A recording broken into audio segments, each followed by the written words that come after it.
Terima kasih Azizi. Salam sejahtera dan salam sehati sejiwa. Komuniti maritim di perairan pantai barat Sabah khususnya di sekitar Pulau Mengalum dan Pulau Tiga diminta memberi kerjasama melaporkan sebarang maklumat yang boleh membantu operasi mencari dan menyelamatkan SAR 5 lagi mangsa tragedi Bot Karam. Dianggarkan kira-kira 10,000 komuniti maritim yang ada di sekitar perairan berkenaan.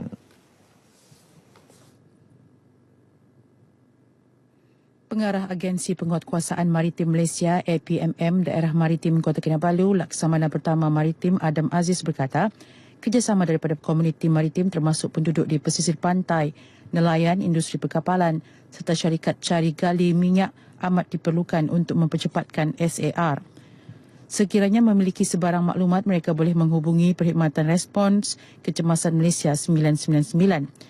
Operasi mencari dan menyelamat 5 lagi mangsa tragedi Bot Karam yang masih hilang memasuki hari ke-11 semalam menumpukan keluasan kawasan 1,375 batu nautika persegi di perairan Kota Kinabalu. Beliau berkata demikian dalam sidang media di Pejabat Agensi Penguatkuasaan Maritim Malaysia, LIKAS, Kota Kinabalu. Sementara itu, Laksamana Pertama Maritim Adam memberitahu setakat ini 7 pelancong Cina termasuk 1 abu mayat yang terlibat dalam tragedi Bot Karam telah kembali ke negara China dalam penerbangan berasingan kemarin dan semalam. Manakala 13 daripada 20 mangsa yang terselamat dalam tragedi itu masih dirawat di Hospital Queen Elizabeth. Kurangnya ilmu pengetahuan aspek pemasaran merupakan sebahagian punca kegagalan usahawan Bumiputra memasarkan produk jualan mereka. Demikian menurut Menteri di Jabatan Perdana Menteri Tan Sri Joseph Group. Tan Sri Kurup yang juga ahli Parlimen Pensiangan berkata faktor itu menyebabkan ramai usahawan Bumiputra di negara ini mengalami kerugian besar dalam perniagaan yang mereka ceburi. Ada satu kampung atau ada beberapa buah kampung yang sebenarnya sudah memulai ini, tapi nampaknya mereka tidak berapa maju oleh sebab tunjuk ajar daripada orang-orang pakar dalam sesuatu bidang itu seperti menanam keladi, menanam cili dan sebagainya itu tidak ada pada mereka. Lagipun tidak ada koordinasi bagi mereka untuk mendapat bantuan daripada agensi-agensi kerajaan. Beliau ditemui pemberita selepas menghadiri taklimat program penambahbaikan ekonomi pendapatan isi rumah tangga rakyat PESAN yang disampaikan oleh beberapa ahli pakar perniagaan dari Badan Bukan Kerajaan di Pejabat Daerah Kecil Suk. Sementara itu, jurucakap pakar perniagaan program PESAN Kenneth Yap berkata hampir 10,000 orang di seluruh negara menyertai pelbagai program keusahawanan menerusi program PESAN yang bertujuan meningkatkan pengetahuan berkaitan pemasaran perniagaan dan peluang pekerjaan. Di bawah kami, program ini lebih kurang telah membantu dalam lingkungan 8,000 ke 10,000 dan ke atas. Memang ini ialah satu program yang dia menular dan kepakaran ini telah dapat juga diberikan kepada mereka-mereka yang bekerja dan diberikan kepada kepakaran yang dapat diwarisi kepada yang lain. Jadi itu ialah jumlah kita ada yang buat masa ini. Para peserta taklimat PESAN ini yang terdiri usahawan serta penduduk kampung menyambut baik program berkenaan. Daripada maklumat dan info yang kami dapat dari tadi, memang banyaklah. Kami di situ dapat satu macam mana mau dari segi pasaran. Yang kedua strategi penanaman lah. Cukup baik untuk penduduk kampung luar bandar yang masih memerlukan bantuan penanaman untuk mendatangkan hasil yang baik. Program penambahbaikan ekonomi pendapatan isi rumah tangga rakyat di bawah kelolaan Jabatan Perpaduan Negara dan Integrasi Nasional JPNIN Malaysia. Sabah bakal mempunyai Kolej Universiti Tunku Abdul Rahman Tah baharu yang dijangka siap sepenuhnya awal tahun 2019. Kampus baharu bagi menggantikan kampus Tah yang lama itu akan dibina di tapak seluas 2.42 hektar di Alam Mesra, Kota Kinabalu. Menurut pengerusi lembaga pengelolanya, Datuk Seri Liao Tiong Lai, fasa pertama pembinaan kampus baharu melibatkan kos kira-kira 50 juta ringgit itu bakal dilengkapi kemudahan sukan tertutup bola keranjang, futsal dan gelanggang badminton, gimnasium dan kolam renang. Sementara fasa 2 pembinaan kampus baharu berkenaan melibatkan kuartus atau apartmen pelajar. Ia bakal menawarkan lebih 100 kursus membabitkan industri atau bidang yang relevan dengan pembangunan di negeri ini seperti pelancongan, hospitality dan marin. Beliau berkata pihaknya juga bercadang untuk membangunkan College University TAR di Sandakan sebagai menyokong inisiatif kerajaan negeri untuk menjadikan Sandakan sebagai hub pendidikan. Datuk Seri Liao yang juga Presiden MCA mengalu-alukan ibu bapa di Sabah menghantar anak mereka belajar di kolej milik parti itu kerana kursus ditawarkan adalah menarik selain tertumpu pada bidang teknikal, keusahawanan dan pembangunan insan. Beliau ditemui pemberita selepas majlis pecah tanah tapak kampus College University Tunku Abdul Rahman di Kota Kinabalu yang dirasmikan Ketua Menteri Datuk Seri Panglima Musa Haji Ahmad. Golongan belia diajak bersama-sama menjayakan Transformasi Nasional 50 TN50 yang diilhamkan Perdana Menteri Datuk Seri Najib Tun Razak baru-baru ini. Ini kerana TN50 membawa pembaharuan menerusi suara rakyat sebagai penentu kepada penetapan misi dan visi negara bagi tempoh 3 dekad akan datang.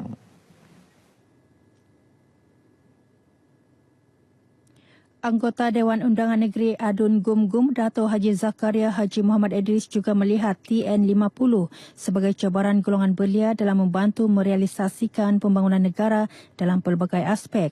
Beliau berucap demikian dalam majlis penutupan kejohanan bola sepak 9 sebelah terbuka Libaran bagi merebut piala Dato' Haji Zakaria Haji Muhammad Idris di Kampung Gumgum, Sandakan. Mengenai kejohanan ini, Dato' Zakaria berharap para pemain akan terus menerapkan disiplin dan semangat kesukanan yang tinggi untuk berjaya bukan sahaja di peringkat tempatan, malah peringkat yang lebih tinggi. Dalam majlis berasingan, Dato' Zakaria turut merasmikan program Jejak Sahabat Puteri, anjuran pergerakan Puteri UMNO Libaran di Sandakan.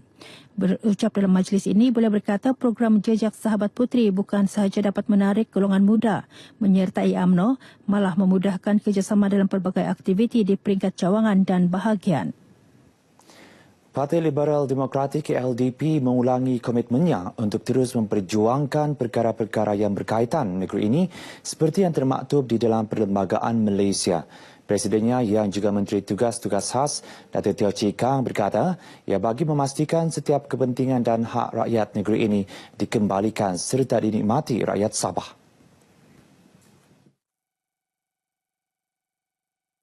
Ke arah itu, LDP telah mengadakan sesi pendengaran umum bagi mendapatkan input dan maklum balas berhubung isu-isu yang berkaitan dengan kepentingan rakyat Sabah. Sehubungan itu, Datuk Teo menggesa semua pemimpin dan anggota LDP untuk bersatu dan bekerja bersungguh-sungguh bagi merealisasikan hasrat tersebut. Beliau berucap dalam jamuan Tahun Baharu Cina LDP bersama media di Kota Kinabalu. Dalam pada itu, Datuk Teo mahu pengguna media sosial bersikap bijak dan lebih bertanggungjawab dalam mengeluarkan apa-apa kenyataan di laman sosial. Medium itu tidak seharusnya digunakan untuk menyebar fitnah dan memburukkan pihak lain. Sebaliknya, lebih bermanfaat jika digunakan untuk tujuan pendidikan. Sehubungan itu, kerajaan akan lebih tegas terhadap pihak tidak bertanggungjawab dan memperketatkan lagi undang-undang agar penyalahgunaan media sosial tidak menjadi barah dalam masyarakat. Parti Pembangkang bukan parti pilihan untuk dijadikan kerajaan alternatif bagi menggantikan kerajaan yang dinaungi Barisan Nasional BN. Ini kerana perjuangan Parti Pembangkang yang tidak konsisten menjadikan pemimpin mereka bukan pilihan alternatif terbaik.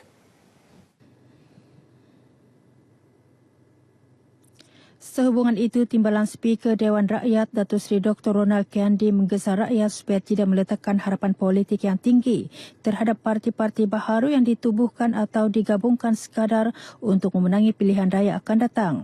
Datuk Ronald yang juga ahli Parlimen Beluran berucap dalam majlis pemimpin bersama rakyat gabungan Kampung Batangan Laut dan Kampung Sulit di Paitan.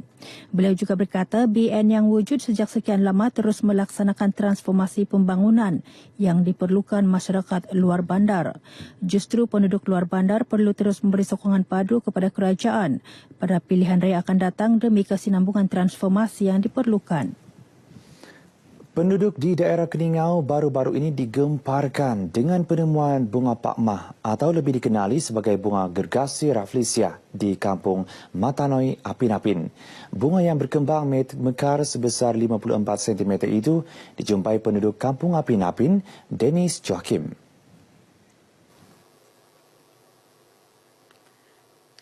Dennis, 41 tahun yang sering memasuki hutan untuk memburu, mendakwa pernah menjumpai tunas bunga rafflesia di kawasan berkenaan pada 2007. Penemuan bunga liar itu mendorongnya mengunjungi kawasan tersebut secara kerap untuk meninjau perkembangan tunas rafflesia. Balik-balik pergi tengok lah.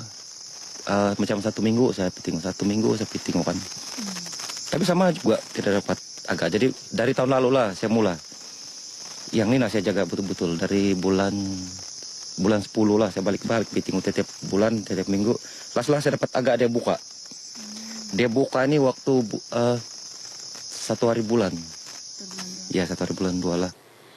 Menurut Dennis, jenis rafflesia ini sama ada Prisi, Ketiai atau Tengku Adlini hanya dapat diketahui setelah penyelidikan dijalankan pihak Jabatan Hidupan Liar. Selain bunga yang berkembang mekar ini, beliau juga menemui 10 lagi tunas rafflesia di kawasan sekitar dan memaklumkan pejabat daerah Keningau serta Taman-Taman Sabah untuk tindakan lanjut. Bagi penduduk kampung yang pertama kali melihat rafflesia mekar, mereka begitu teruja, lebih-lebih lagi kampung mereka menjadi tular di media sosial sekaligus menjadikannya satu lagi destinasi tumpuan pelancong. Saya cukup berbanggalah selama ini baru first time lah, orang bilang baru pertama kali lah. Sangat teruja, sangat gembira lah karena bunga-bunga ini tumbuh di kawasan Apin-Apin sendiri lah. Jadi sebelum ini terkenal di sebelah Tembunan. Yang pertama memang saya terkejut lah. Sebab tidak sangka-sangka kita punya tempat ni tiba-tiba ada rafflesia. Jadi bila sudah sampai di tempat memang teruja lah. Yang memang nampak depan mata. Yang live lagi selalu tengok di TV, tengok di newspaper, kadang online. Tapi sekarang kita tengok depan mata. Rasa macam percaya tidak percaya, tapi mesti percaya juga sebab berada di depan mata sudahlah. Untuk menyaksikan keindahan bunga rafflesia ini bukan mudah kerana ia mengambil masa 9 hingga 15 bulan untuk mekar. Namun saya adalah orang yang bertuah kerana dapat menyaksikan bunga rafflesia gergasi ini mekar di dalam daerah saya sendiri. Lazimnya bunga rafflesia akan mekar selama 5 hingga 7 hari sebelum menjadi layu dan membusuk. Spesies hidupan liar dilindungi yang hanya tumbuh di kawasan hujan tropika ini juga merupakan bunga rasmi negeri Sabah. Laporan berita Aloysius Malik bersama juru kamera Arnold Antang untuk berita RTM. Seterusnya, kita ikuti acara-acara yang berlaku di Sabah dalam diari hari ini.